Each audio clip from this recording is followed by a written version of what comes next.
Армысыздар тыңдармандарым, арнама қош келдіңіздер. Әңгіме каналыма жазылып, өз әсерлеріңізбен бөлісе отырыңыздар.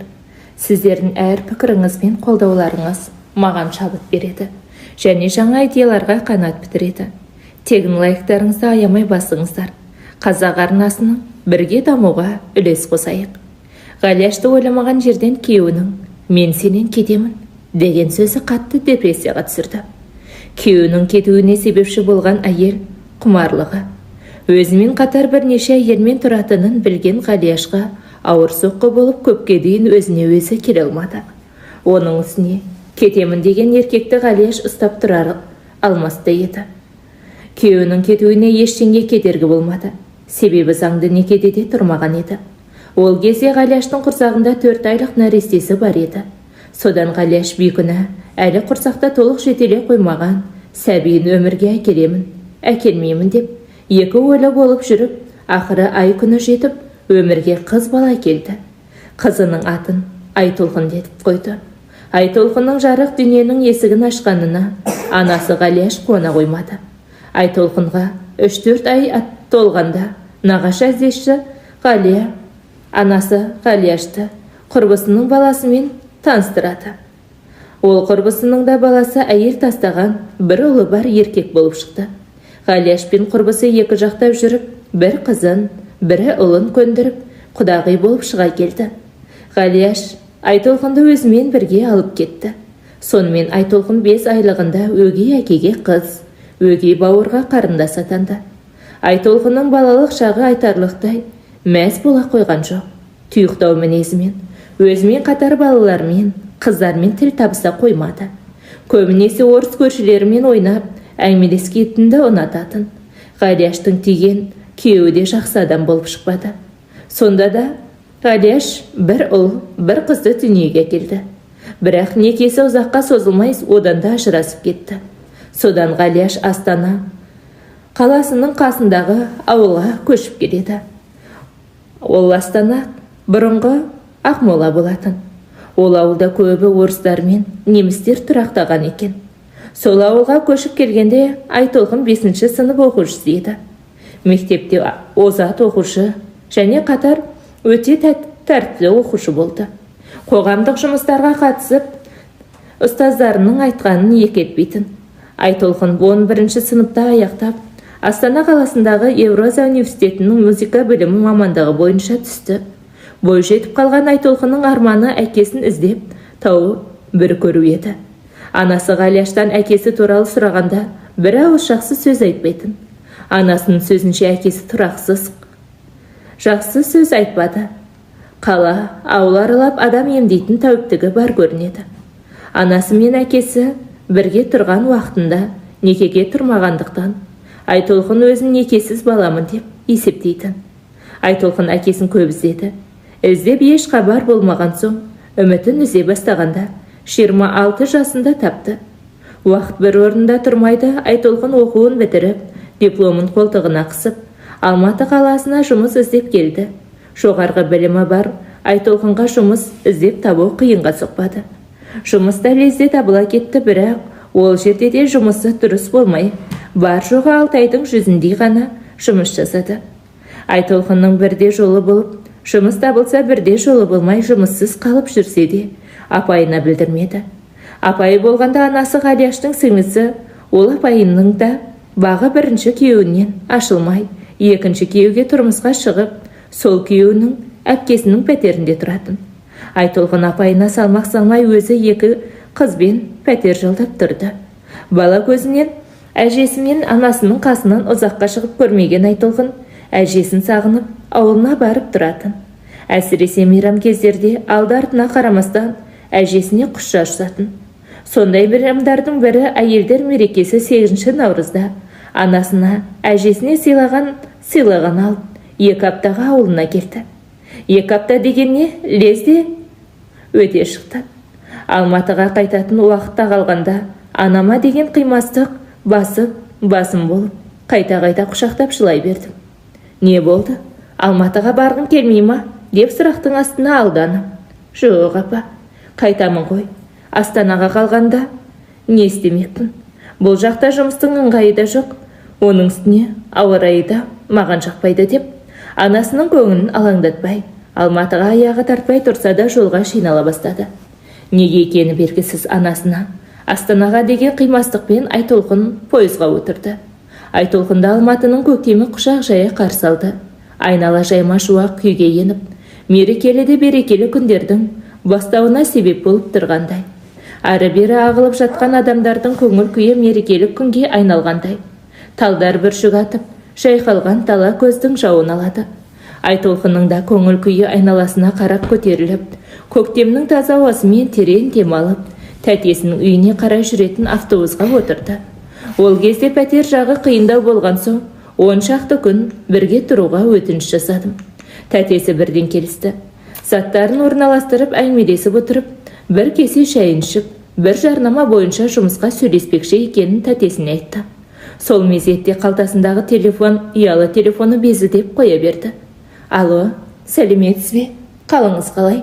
Деп тұтқаның арғы жағындағы жездесі таныстырған консерваторияда жұмыс жасайтын ағай екен.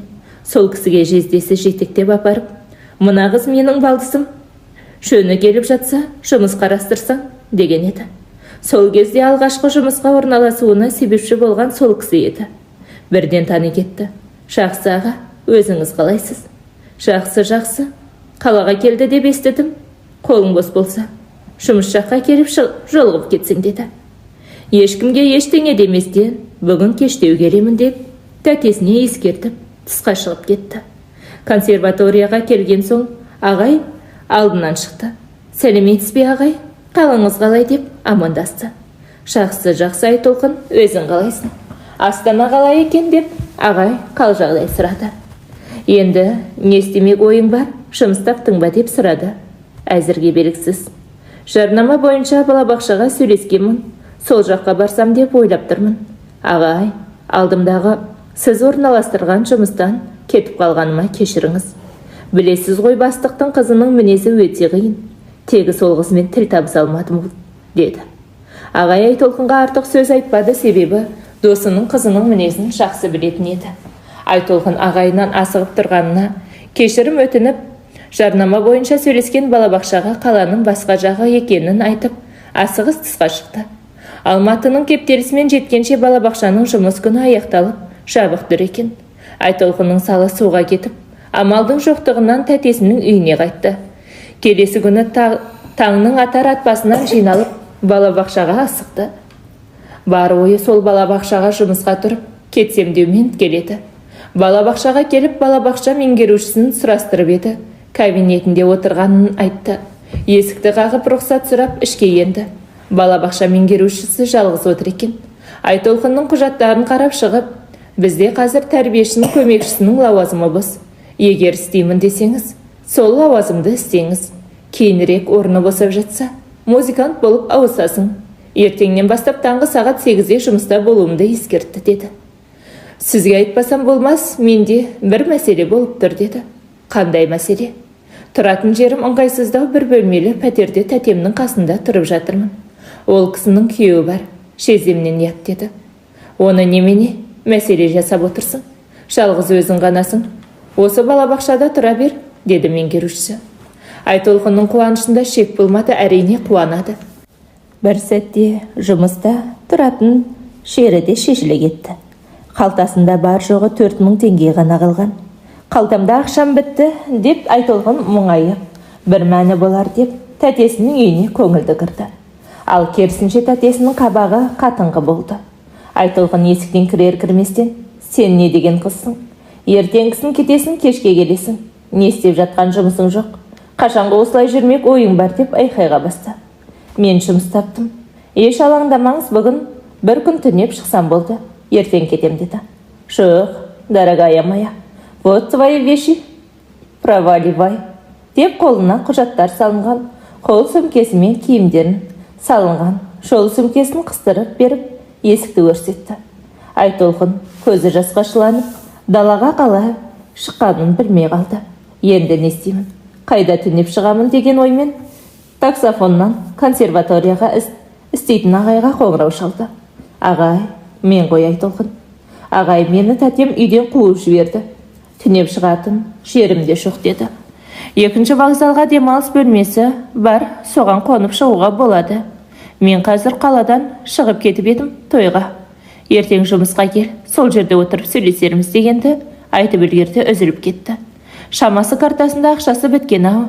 Содан Айтолқын түнеп шығатын орын іздеп жанталасты.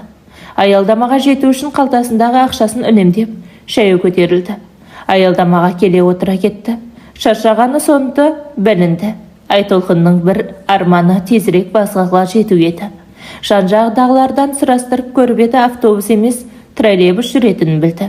Троллейбус келе жатқанын көріп, орнынан тұра бергені сол еді. Қолында библия кітаптары бар. Егде тартқан әйел шатадай шабысып, ақыры троллейбустан қалып тынды. Айтолқын бейтаныс әйелге ренжіп, жақтырмағанын білдіріп, қайтадан орындыққа жайғасты. Ойланып кеткен екен. Тағы да троллейбусынан қалып, бұл жолы кімге ренжірін білмей, не деген қырсықпын деп іштей кейіді.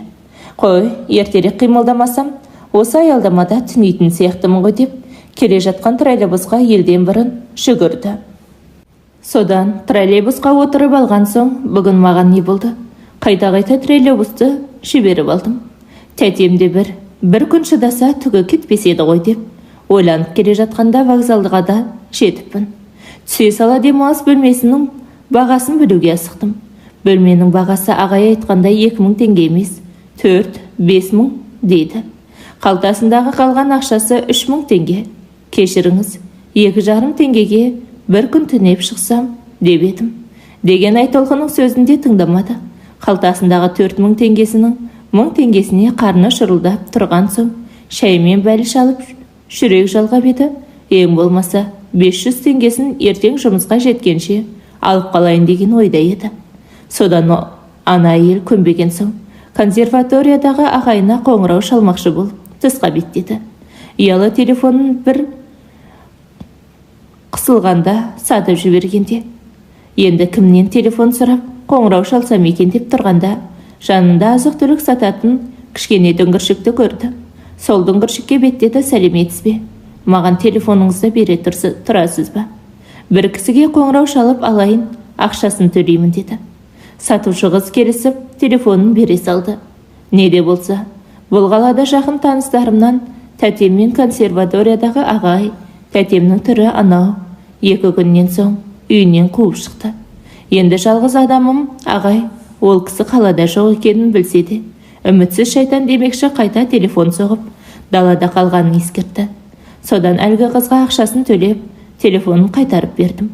Далаға шығып, айналаға қарап тұрып, қайта айналып кіріп, кешіріңіз, анама қоңырау шалып алсам деп едім. Деп қайтадан телефонын сұрап алды.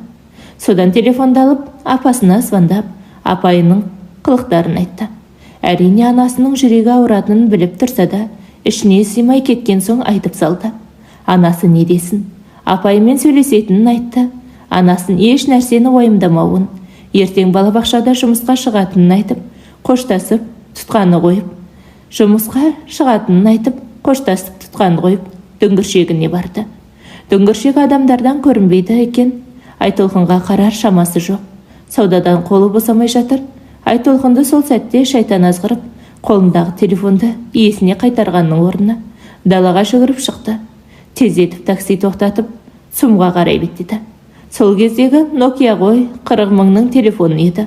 ЦУМға барып телефонды өткізіп, ақша жасамақ ойда еді. Қанша бересіз деді Айтолқын. Құжаттарыңыз бар ма деді. Бар деп. Айтолқын құжаттарын берді. Ана әйел құжаттарының көшірмесін жасап, бар жоғы 17 мыңды санап қолына берді.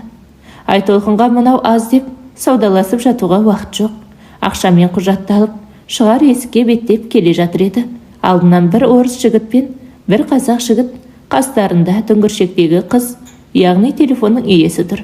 Сіз бізбен бірге жүріңіз деп Айтолқынды екі жақтап білегінен ұстап алды. Сендер кімсіңдер? Деп ішінен сезіп тұрса да Айтолқын қарсыласты. Сөйтсе олар жедел уәкілдер екен. Айтолқынды қайтадан телефон өткізгіш жіберген жерге апарып, телефонды алдыртып ақшасын қайтарды. Содан Айтолқынды бірінші вокзалдағы темір жол милициясына келді. Айтолқын істеген істеріне өкініп, алдағы өмірі қалай боларын білмей өкіріп жылап, Құдды өзін қылмыскер сезініп отыр. Содан Айтолқынды бір кабинетке кіргізіп, бірақ лейтенант сұрақтың астына алды. Сіз бұрын соңды телефон ұрлаумен айналысып едіңіз бе? Деген болды бірінші сұрағы. Жоқ, алғаш жасап отырмын. Бұндай іске алғаш баруым деп Айтолқын тағы да еңіреді. Содан Айтолқынды сол кабинетте таңғы 3-ке дейін тергеді. Сағат 3-тен кейін басқа тергеуші келіп, сіздің ісіңіздің енді мен жүргіземін, жүріңіз деді. Қолындағы сөмкесі құжаттары салынған пакеті бар тергеушінің артынан ілесіп кабинетке кірді. Айтолқын жылап-жылап әбден шаршаған, бір жағынан ұйқысы да келіп барады. Тергеуші де шаршаған сияқты, менің есімім Роллан. Сіздің жаңа тергеушіңізбін. Бүгіннен бастап осы істі мен жүргіземін деді. Тағы да қайталанып қойылып жатқан сол сұрақтар. Біраз уақыттан соң, сіз шаршадыңыз ба әбден? Жатып демалыңыз. Таңғы сағат 8-де прокурор келеді. Әрі қарай сол кісі шешеді, ал әзірге ұйықтап тынығып ал деп. 2 орындықты қосып беріп, өзі кабинетті сыртынан жауып, кілтеп кетті. Басқаларда емес дөрекі сөйлеп, жаман қылық көрсетпеді. Қайдағы ұйқы? Ары аунап, бері аунап ұйықтап кеткен екен. Есік сытырлап ашылғанынан оянып кеттік. Келген тергеуші Роллан екен. 9-да бастық келеді, тез-тез тұрып, жинастыр деді. Жылдамдатып жинап болып отырғанда, әдемі қызсың, ақылыңда шетелік сияқты. Биографияңда жаман емес екен. Түнде сен тұрған ауданға сұраныс жіберіп сен сұрастырған едім. Бұрын соңды бұндай іспен айналыспаған деп келді. Оның үстіне телефон иесі де өзің қатарлы қыз сияқты. Туыстарың келіп, қолхат жазып беріп, сені шығарып алмаса срок алып түрмеге қамалып кетесің деп ескертті. Тәтеңе немесе Астанаға туыстарыңа хабарла деді Роллан. Жоқ, керек емес. Ешкімге хабарласпаймын. Әсіресе тәтеме деп Айтолқын безектеп кетті. Қайран менің өмірім. Құл-талқан болды деген осы. Студенттік өмірім қызыққа толы жастық шағым-ай. Бәрі көзден бұлбұл ұшты-ау деп ойлап Айтолқын тағы көзіне ерік берді. Бір уақытта Ролланның телефоны безілдеп кетті. Алло, басып келді ма? Жарайды деп тұтқаны қойып Айтолқынға. Жүр кеттік деді. Қолына кісен салып бірінші қабатқа түсірді. Айтолқын қолындағы кісенді көріп, өмірінің тас-талқанның шыққанын түсінді. Содан бірінші қабаттағы бастығының кабинетіне алып келді. Бастығы майор екен. Қай құқықтық орган кім қылмыс жасап, ұрлық жасағанды жақсы көрсін. Ролланның бастығы Айтолқынды әбден кінәлап, ұрысты. Содан барып, осы жасаған ісіңе өкінесің бе деді. Иә, мен қатты өкінемін. Екінші рет олай жасамаймын деп Айтолқын тағы да 2 көзіне ерік берді. Сенің артынан іздеп келетін адам бар ма деп сұрады. Мен үнсіз отыр едім. Ендеше осы жерде отырып ойланарсың. Бостандыққа жүріп, өмір сүрген қалай? Темір торда отырған қалай екенін біл. 2 айға жатасың деп үкім шығарды. Қайтадан Ролланның кабинетіне көтерілдік. Кабинетке кіре сала, баяға тетіме басып, жылауға тұрдым. Айтолқын жыламашы енді. Қарашы менің бетіме деп басын көтеріп Айтолқынның бетіне қарады. Ролланның көздері өте мұңды екен. Айтолқын сен маған қатты ұнап қалдың. Бірақ менің отбасым бар еркекпін. Мен бекер ерте үйленіп қойдым. Мен сені 2 ай түрмеде жатқызып қоймаймын. Тездетіп 2 аптада сотқа жіберем. Сотталмасаң, мен уәде берем. Саған соттатқызбаймын деді. Сөйтіп Роллан бір кісіге қоңырау шалып, біраз уақыттан соң кабинетке капитан бір орыс кірді. Андрюха, ее отведи вниз в СИЗО деді. Андрей қолына кісен салайын деп еді. Роллан бірден: Андрей, давай без этого деді. Ладно, деп Айтолқынды кісенсіз астындағы қабатқа алып кетті. Андрейді әкеліп кіргізген бөлме қараңғы тар, жалғыз терезесі бар суық бөлме еді. Айтолқын сол жерде таңға дейін отырып шығатын бөлмесі еді. 2 қабатты төсектен басқа ештеңе жоқ. Терезе деп айтуға да болмайды әйтеуір. Болар болмас саңлау түсіп тұр. Уақыт өтпейді, не күннің батқанында, не таңның атқанында білмей, Айтолқын әбден еңіреп жылады. Келесі күні тар қапастан есік ашылып, Айтолқынның қолына кісен салып, 2 қабаттағы Ролланның кабинетіне алып келді. Ролланды көрген Айтолқынның түрмеге отырмайтын шығармын деген үміті оянған еді. Бірақ Роллан күрсініп, басын шайқап, артынан бір пенде іздеп келмеді. мүмкін тәтеңе хабарласармыз деді. Өлсем де тәтеме хабарламаймын деп Айтолқын қырсықты. Ендеше амал жоқ, сені абақтыда жіберуіме тура келеді деді. Айтолқын тағы да шылады. Ол жерде енді қанша уақыт жатамын деді. Шыламаш енді. Бірақ мен сені ол жаққа ұзақ болуыңа жол бермеймін деп Роллан Айтолқынды сендіріп, үміттендірді. Содан Айтолқынды Алматы қаласындағы Маметова Сейфуллинадағы абақтыға алып кетті. Абақтыда өмір, бостандықтағы өмірге қарама-қайшы. Күн көзін көруді арманға айналады. Уақыттың қанша болып қойғанын білуде қиын. Алдағы өмірің не болатыны белгісіз. Айтолқын ең болмаса бір күн шыдамай, қуып жіберген тәтесіне ренжіді. Әсіресе шайтанның азғыруына түскен өзіне ренжіді. Айтолқын жалғыз өзі бір камерада жатыр. Кішкентай ғана терезе жаққа шет жағына жайғасты. Төбеде салбырап, жалғыз лампышқа ілініп тұр. Онда да одан көмеске ғана жарық түсіп тұр. Шамамен кешкі 6-ларда қоңырау қарауыл шықырлатып есікті ашып, Айтолқынның қасына бір орыс келіншекті әкеліп кіргізді. Айтолқын кішкене болса да қуанып қалды. Танысып, бір-бірімен жөн сұраса бастады. Аты Варя екен. Есірткі пайдаланғаны үшін дейді. Бірақ өзінің айтуы бойынша футболка ұрлап ұсталыпты. Содан кішкенеден соң уақыттан соң қастарына Лена есімді қызды әкеліп қамады. Ол да есірткі пайдаланып ұсталған екен. Екі орыс кәдімгідей әмпей-жәмпей болып сөйлесіп кетті. Айтолқын да сөздеріне араласып отырды, себебі ара қатынастарын бұзып қалмайын деп. Уақыт жылжып, күндер сымырап жатты. Камерадағы адам саны 7-ге жетті. Әр әйел әр түрлі баппен түсіп жатты. Бәрінің айтуы бойынша кінәсіз екендерін айтады. Айтолқынның қасындағыларға күнде мәлемдемей келіп жатады. Ал Айтолқынға сәлемдемей келмек түгілі тұрмақ артынан іздеп келер ешкім болмады. Бірақ келген сәлемдемені бәрі бірдей бөліп жеп жатады. 10 күн дегенде Айтолқынның аты жөнін атап сыртқа шығуын айтты. Айтолқын кейініп сыртқа беттеді. Айтолқынның қолын кісендеп жатқан 25-26 жасар қыз. Қандай баппен отырсың? Деді. Алаяқтық жетіскен екенсің деп Айтолқынның көңіл күйін одан бетер түсірді. Жүр деп Айтолқынға мүлдем белгісіз жолмен алып жүріп, бір бөлмеге алып кірді.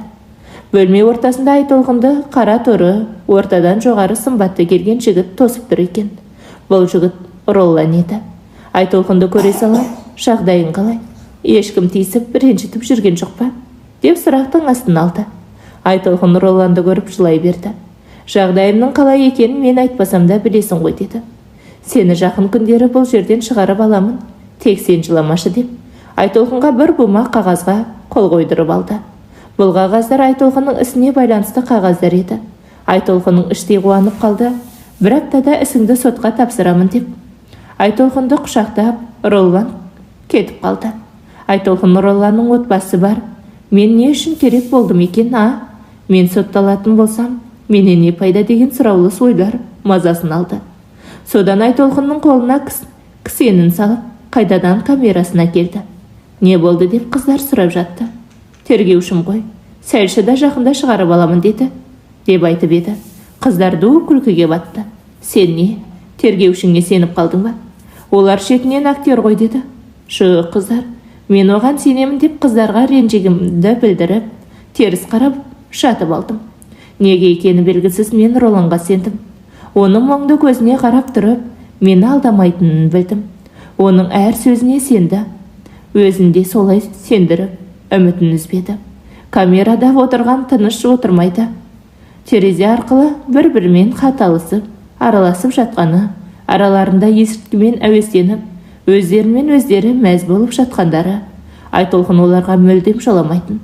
Сондай күндердің бірінде камераға бақылаушылар кіріп, төсек орынды қопарып, бірдеңелер іздей бастады. Содан бәрін екі-екіден камераларға бөліп тастады. Әйгерім деген қызды Айтолқын екеуін 7 адам отырған камераға кіргізді. Оның да қылмысы алаяқтық екен. Сол камерадағы смотрящий әйел үлкен жастағы әйел. Оның бұйрығы бойынша шеткі төсекке жайғасты. Қанша жерден түрі суы қатал болғанымен ешкімге зияны жоқ екен. Сол камерадағы 9 қызға кезекшілік құрылып, кезекпен камераны тазалатады. Айтолқын жұма күндері тазалайды. Бірақ көбінесе Әйгерім деген қыз көмектесіп, кезекшілікті бірге атқарады. Айтолқын Әйгерімге көмектеспе, өзім жасаймын деп қолшынбады. Қайдан Айтолқынның көзі жастан қорғамаса, Әйгерім босай қалса, Айтолқынды шұбатады. Әйгерім бір үйде бала күтуші болып жұмыс жасаған ғой. Содан алтын алқаны ұрлады деген жала жауып, полиция шақыртыпты. Полиция келгенде әлгі жоғалды деген алқаны Әйгерімнің қалтасына салып жіберіп, қолына кісен салдыртып, айдатып жіберіпті. Айтолқын сенді. Әрине сенбегенде бұл өмір. Ал өмірде бәрі болады екен. Өзі де ұсталып отыр ғой. Енді сол бір телефон өміріне балта шауып, болашағына балта шабылып, алдағы өмірі бұлыңғыр. Абақтының тамағына үйрену де өте қиын. Тамақтары қалай болса, солай жасалады. Сорпасы қышқылтым ащы татиды. Тек аштан өлмеу үшін амалдың жоқтығынан ішетін. Әйтеуір бұл жердегі әйелдердің көбі өз жасынан жас көрінетін. Өздері біз тоңазытқышта сақталғандаймыз деп әзілдейтін. Сондай кеште камераға 40-тан асқан әйелді әкелді. Шашы сары, бетін біраз әжім басқан. Мінезі салмақты көрінді. Үстелдің қасындағы орындыққа жайғасты. Камераның старшағы Марина қасына келіп, «Атың кім? Қандай бап?» деді. «Атым Роза, алаяқтық» деді. «Бірақ сендердікіндей емес, менікі ұрлау. 15-20 жыл беруі мүмкін» деді. Роза көп адамдарға үй жасаймын деп, ақшаларын алып, үй атқан екен. Көппен бірге ұсталып, қасындағылар бір өзін тастап қашып кеткен екен. Демек қылмысты жалғыз жасамаған, тамақ ішіп болған соң Айтолқын, Роза екеуі әңгімеге кірісті. Роза мен Айтолқын әңгімелесіп ұзақ жатты. «Түріңде әбәдемі оқыған көзің ашық жас қызсың. Не білдірдің?» деп Роза Айтолқыннан сұрады. Айтолқын соңғы кездері жолы болмағанын, осы қылмысқа ақшадан қысылғандықтан барғанын айтып берді. «Енді тәтеңе айтып, шығып кетпедім бе?» деді. «Намысым жібермеді» деді Айтолқын. «Әй, Айтолқын-ай, не деген қызсың? Намыс қайдағыны намысты айтасың. Абақтыда отырғанша, ертең сол тәтең қалай бетіңе қарайды екен» деп күйінді Роза. «Ол жағын білмедім. Аман болсам уақыт көрсетер» деді. Айтолқын жатып алып, туған туыстарын ойласа, ауыр күрсінеді. Бірақ көзінен жас шықпай, жүрегі тас болып қатып қалғандай. Роза мен Айтолқын ұзақ әңгіме дүкен құрды. Қасындағылар ұйқыға жатып қалған. Ол екеуіне де ұйқы жоқ. Розаның бар уайымы 2,5 жасар қызы болды. Қазір жағдайы қалай болып жатыр екен деп екі көзін жасқа шылай берді. Розаның қасында Айтолқын аналық сезімнің қалай болатынын білмейтін еді. Бірақ Розаны барынша жылы сөз айтып жұбатты. Роза Айтолқынға өзінің өмірі жайлы айтты. Розаның күйеуінің өз шағын кәсібі бар екен. Ұзақ құрсақ көтермей жүріп, жасы ұлғайғанда ғана осы қызын дүниеге әкелген екен. Аты Әмина. «Қазір Әмина қайда?» деді Айтолқын. «Қазір әкесімен үйде, ал әжесі Алматы маңындағы ауылда тұрады. Әмина балабақшаға барады» деді. «Қай балабақшаға?» «1 жыл болды Қазына балабақшасында» деді. Роза қандай кездейсоқты десеңші, мен осында түсер алды. Сол балабақшаға барып сөйлесіп, жұмысқа орналасып едім» деді Айтолқын мұңды дауыспен. «Болды, жарайды, мұңайма. Мына жерден шықсаң өмірді қайтадан бастайсың. Не көп, балабақша көп. Қой Айтолқын, уақыт біраз уақыт болыпты, жатып ұйықтайық» деп екеуі төсектеріне қисайды. Ертесінде сағат 10-11-лерде бізді далаға серуенге алып шықты. Серуен деген аты алып шығып темір торға кіргізді. Төбеміз темір сеткамен жабылған, биіктігі 3 метр. Сол сеткадан жөнді күн түспейді. Роза мен Айтолқын сөйлесіп тұр еді. Қастарына Әйгерім атты бақылаушы қыз келді. Дүйсенбі Розаға тергеушісі келетінін ескертті. Негізі дүйсенбі күні тергеушілер келетін күн. «Менің тергеушім келе ме?» деп Айтолқын сұрап еді. «Ол тергеушіңе байланысты» деді. Розаның тергеушісі келіп, конвойлар алып кетті. Ал қалғандарын камераға кіргізді. Камераға кіргені сол еді. Айтолқынға «На выход» деп Айтолқынды сыртқа шығарды. Айтолқын киініп сыртқа шықты. Бірден Роллан екенін білді. Себебі Айтолқынға Ролланнан басқа ешкім келмейтін. Айтолқынның байқағаны Ролланың көңілі күйі болмай тұрды. Айтолқын қарсы тұрған орындыққа келіп отырды. Айтолқын, сені тездетіп мына тар қапастан шығарып аламын деп жүріп, 21 мамыр дегеннің орнына 21 маусым деп жазып жіберіппін. Құжатта қате кетіпті, деді. Айтолқынның үстінен мұздай су құйып жібергендей болды. Бірден көңіл күйі түсіп кетті. Енді, деді көңіл күйі түсіп. Енді болғанда қайтадан компьютермен теру керек. Енді бір апта шыдашы. Келесі аптада қол қойдыруға келемін. Тездетіп ісіңді сотқа жіберемін, деді. Айтолқын басын изеп, көнгенімді білдірді. Көнбеске амал жоқ, ақылдым су, шыдай тұршы. Осы абақтыдан шығарамын, уәде беремін, деді. Мен ақылды болсам, бұл жерде отырмас едім, деп Айтолқын сыртқа беттеді. Камераға көңіл күйі жоқ болып оралды. Барлығы не болды деп сұрақтың астына алып жатыр. Айтолқын Ролламен болған әңгімені айтып еді. Саған айттық қой, тергеушілер актер деп, ол әдейі уақыт созып жүр десе, кейбіреулері сот ол істі айлап, одан қалса жылдап қарамай қоюы мүмкін деп, онсыз да көңіл күйі түсіп отырған Айтолқынның көңілін одан бетер түсірді. Абақтыда көп затқа тыйым салынған, тұздалған банкадағы қиярды банкаларда мүлдем кіргізбейді. Әйтеуір 2-3 болды, карта ойнап жүр. Картаға рұқсат беріпті, оған да риза. Бір күні сырттан телефон кірді, оны бір әйелдің үйінен келіпті. Батонның ішіне салып өткізіпті. Барлығы үй іштерімен хабарласып, мәз болып қалысты. Кезек Айтолқынға келіп жеткенде, рахмет, мен ешкіммен сөйлеспеймін, деді. Неге сөйлеспейсің? Деп таңғалысты. Ең болмаса анаңа қоңырау салып, аман екеніңді білдірсеңші, деп еді. Роза келіп, қинамаңдаршы. Кейін сөйлесер не айтады? Аман есен бостандыққа шыққан соң хабарласады, деді. Сол мезетте Айтолқын Розаның бетіне қарап, сотталып кетсемші, деді. Әрі кетсе 6 ай условно береді, деді. Арада 3 күн өткен соң Айтолқынды тағы да шақыртты. Айтолқын өзін шақыртқанда дереу біледі Роллан екен. Бұл жолы Ролланның жүзі шаршаңғы болып тұрды. Айтолқын, мұнаның бәрін 2 күн, 2 түн демей жазып шықтым. Маусым дегеннің бәрін мамырға түзеттім. Тек сен қол қойып шық, кеше келуім керек еді. Шаршап қалыппын. Шынымды айтсам ұйықтадым. Айбетпеші, қолыңды қойып шық. Бүгін сотқа жіберемін. Судья танысым. 3 күнге бір отырыспен ақ шығып кетесің, деді. Айтолқын сенерінде сенбесінде білмей, сонда қалай, деді. Саған арыз жазған Жанармен сөйлестім, телефонын қайтардым. Кешірім арыз жазып берді. Бәрі дұрыс болса, 3 күнде босап қаласың, деді. Сен бара бер болды, деп Роллан Айтолқынды көзімен ұзатып қалды. Бұл жаңалық Айтолқынды қатты қуанта қойған жоқ. Шайтанның азғыруымен жолдан тайып, жас өміріне балда шабылды. Аз уақыт болса да бостандықтың қадірін біліп, тарқабастың дәмін татты. Осы аз уақыттың ішінде ненің жақсы, ненің жаман екенін айыра білетін болды.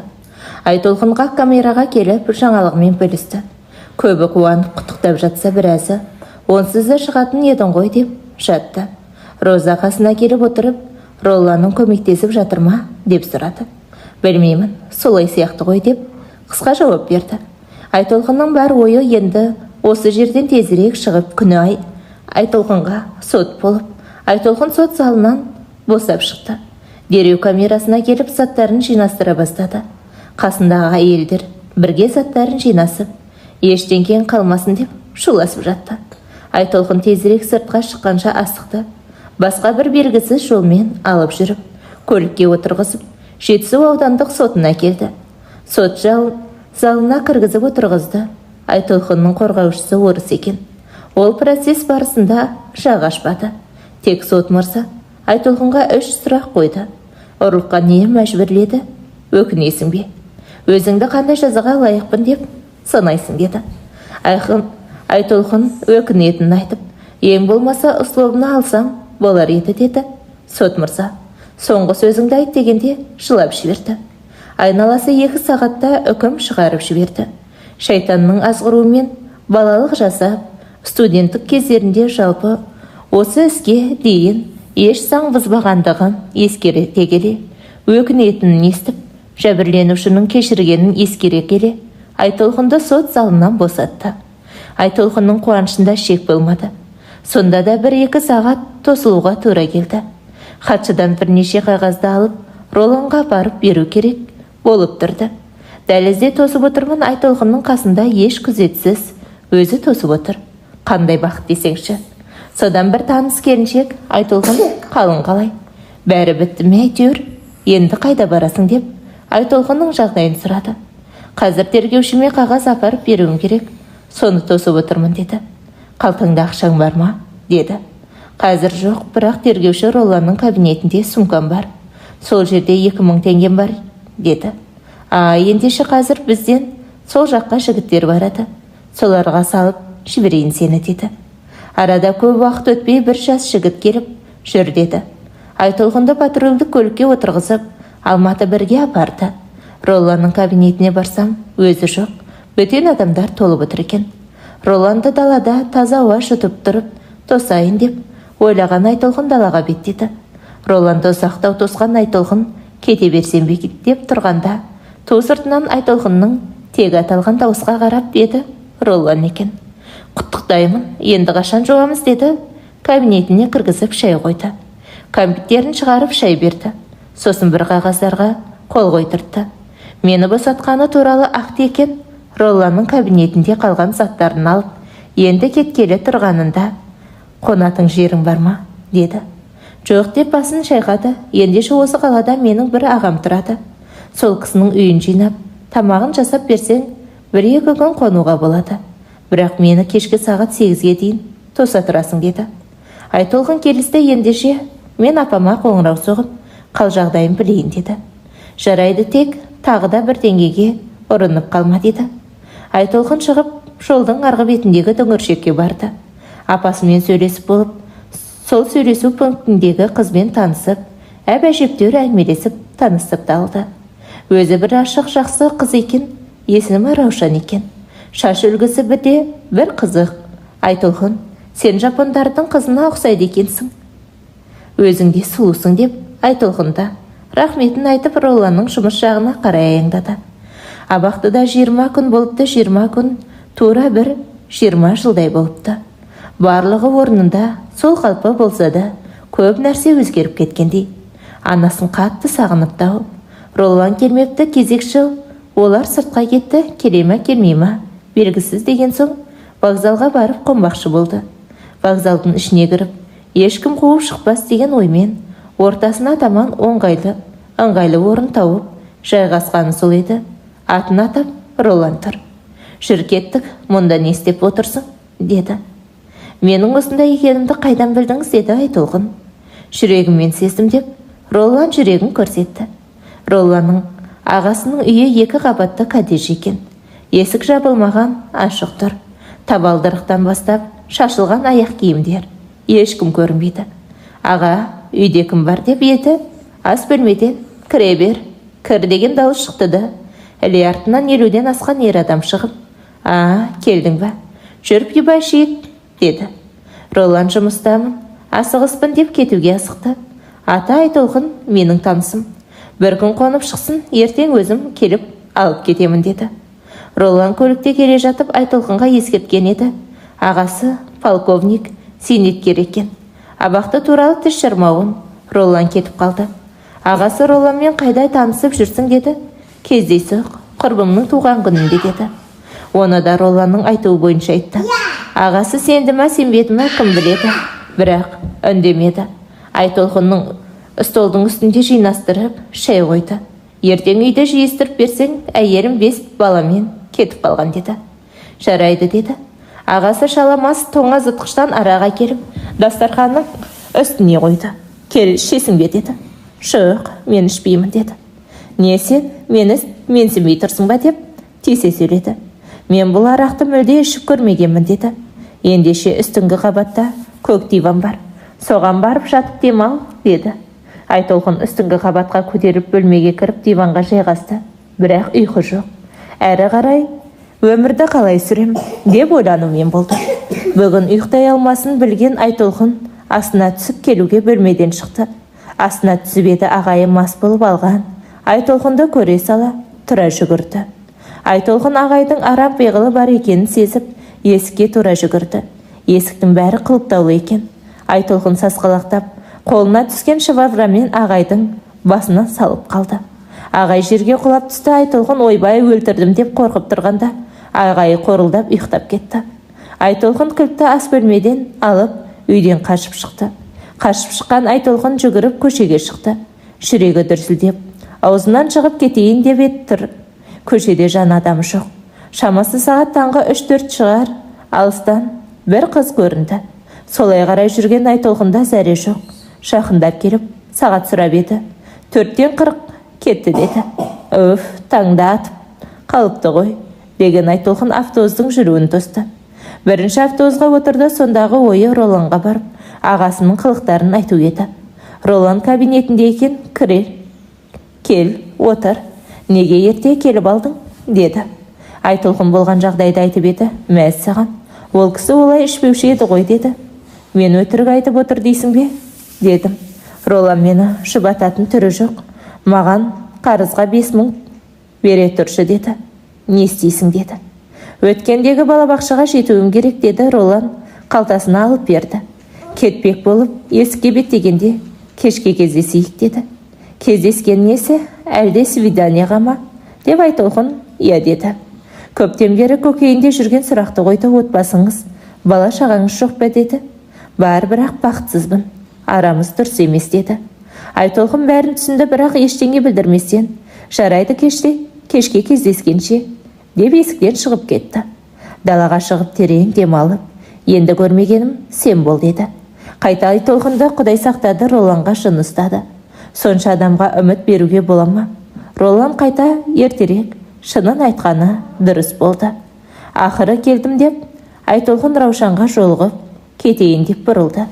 Раушан Айтолқынды көріп бұрыннан танитын адамындай сөйлесіп кетті. Японышка деп қуанып отыр. Біраз сөйлескен соң Айтолқын қайтпақ болды. Телефон нөмірін жазып алды, хабарласамын, деді. Айтолқын балабақшаға келді. Меңгеруші Айтолқынды бірден танып, сен қыз қайда жоғалып кеттің, деді.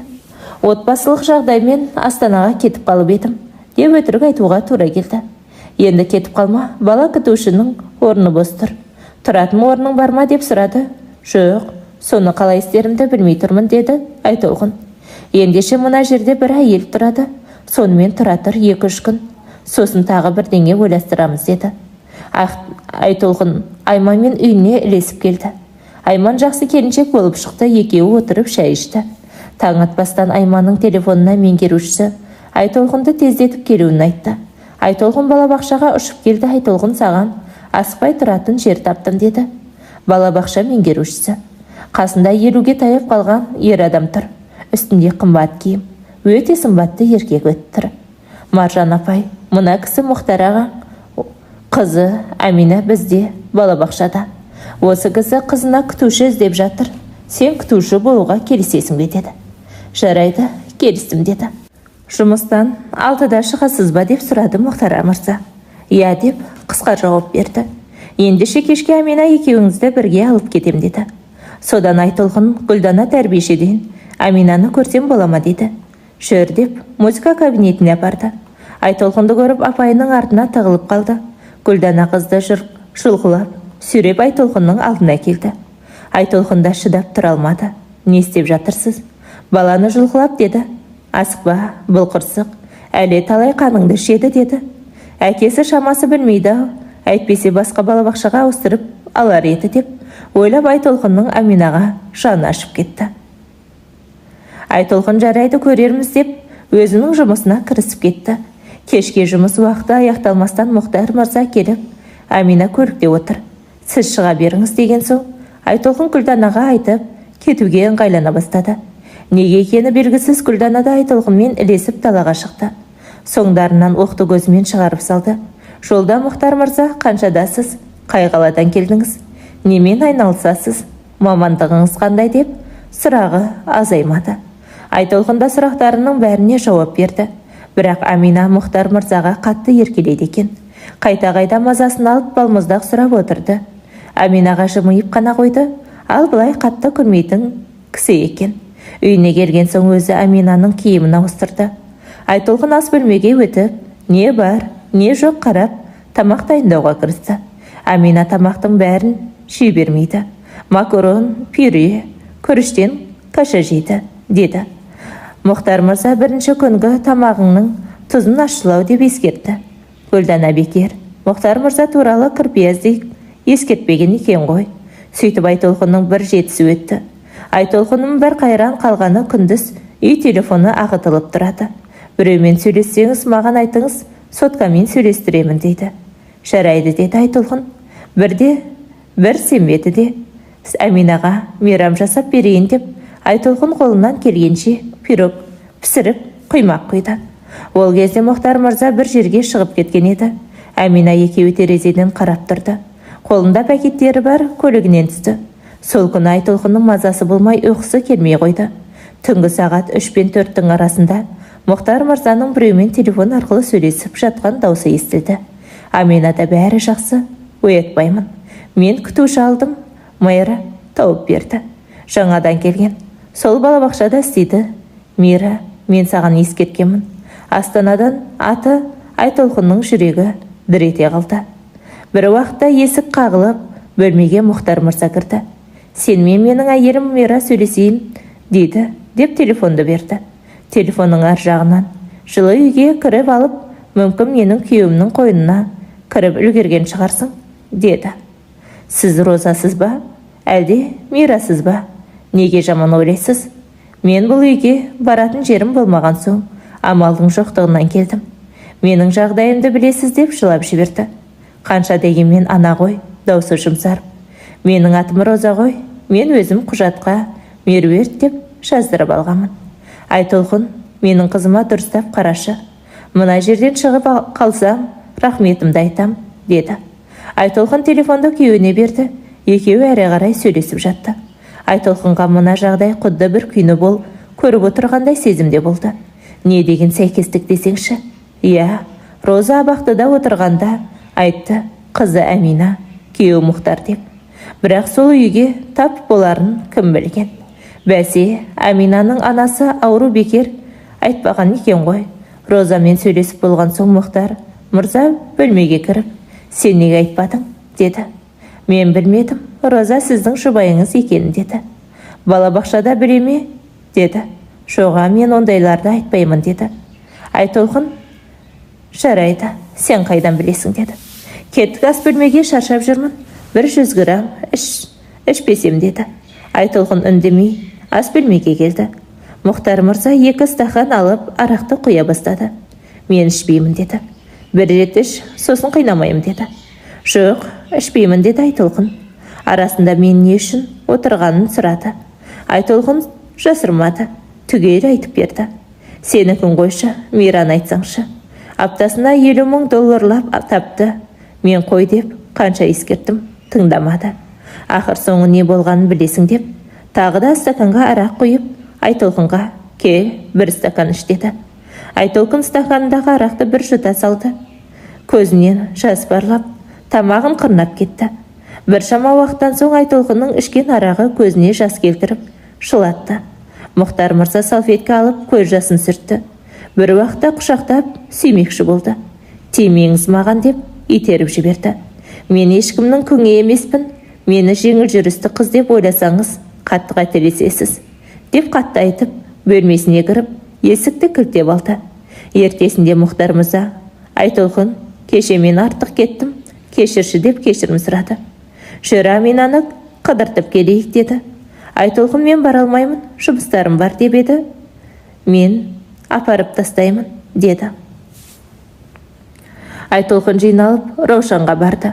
Раушан қуанып қалды. Айналасы бір аптада Айтолқын Аминаны қимаса да, Раушанның қасына пәтерге шығып кетті. Мұхтар мырза, Мира 18 жылға сотталды. Амина сені жақсы көреді. Мен де жақсы көрем, әйелім болшы, деді. Тәрбиеші Гүлдана бекер ала көздеп қызғанбапты. Мұхтар мырза екеуінің арасында бір нәрсе болған екен. Айтолқын Мұхтар мырзадан үзілді кесілді бас тартты.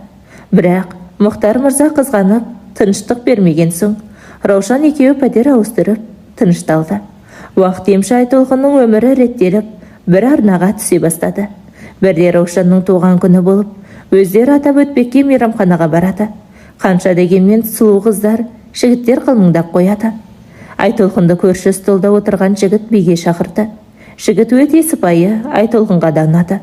Содан бастап екеуі кездесіп жүріп, отау құрды. Айтолқын қанша қиналса да өмірден күдерін үзбеді. Үзілмеген үміті алға жетеледі. Қазір Айтолқын 3 баланың анасы, аяулы ана, бақытты жар. Салынсаң да сан сынаққа сынбағың, өміріңді өзге жолға бұрмағың. Бақыттысың, сен бақытты боласың. Бар бақытың қыздарың мен ұлдарың. Әңгіменің соңы сен қойып тыңдағандарыңыз үшін алғысымыз шексіз.